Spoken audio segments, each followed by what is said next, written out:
তেল ও মরুভূমির দেশ সৌদি আরব এখন ধীরে ধীরে প্রবেশ করছে সুর সঙ্গীতের ভুবনে। সৌদি সরকার দেশের সংস্কৃতি ও শিক্ষাকে ঢেলে সাজাতে যুগান্তকারী পদক্ষেপ নিয়েছে।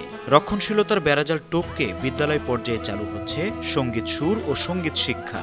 আর এই বিপ্লবের মূল কারিগর হচ্ছেন নারীরাই। দেশ জুড়ে শুরু হয়েছে ব্যাপক প্রশিক্ষণ কর্মসূচি, যেখানে 17,000 নারী শিক্ষক পেশাগতভাবে সুর সঙ্গীত শেখার প্রশিক্ষণ নেবেন। এর আগে 2022 সালের শেষ দিকে প্রথম ধাপে 12,000-এর বেশি নারী শিক্ষককে এই প্রশিক্ষণ দেওয়া হয়। শিশুদের ছোটবেলা থেকে সঙ্গীত ও শিল্পের সঙ্গে পরিচয় করাতেই এমন উদ্যোগ নেওয়া হয়েছে। শিশুরা গান গাইবে, বাদ্যযন্ত্র বাজাবে আর শিখবে কিভাবে সুর ও তাল মিলিয়ে নিজের ভাব প্রকাশ করতে হয়। গড়ে তুলবে এক সৃষ্টিশীল ও সংবেদনশীল প্রজন্ম।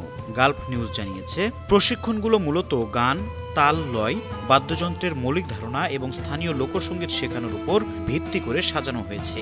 অর্থাৎ সৌদি শিশুদের সঙ্গীত শিক্ষা এখন শুধু বিনোদন নয়, বরং সাংস্কৃতিক পরিচয় তৈরির একটি অংশ হয়ে উঠছে। 2020 সালে সৌদি সংস্কৃতি মন্ত্রণালয় গঠন করে মিউজিক কমিশন। এর লক্ষ্য ছিল সঙ্গীতকে দেশের অর্থনীতি ও সামাজিক জীবনের অংশে পরিণত করা। সেই ধারাবাহিকতায় 2023 সালে রিয়াদের কিং সৌদ বিশ্ববিদ্যালয়ে খোলা হয় দেশের প্রথম আর্ট কলেজ, যেখানে সঙ্গীত ও শিল্পকলার গবেষণা, উদ্ভাবন এবং উচ্চশিক্ষার সুযোগ তৈরি হয়েছে। এই পরিবর্তন প্রমাণ করছে সৌদি সমাজ আর আগের মতো রক্ষণশীল নেই। আন্তর্জাতিক ডেস্ক, 52 টিভি।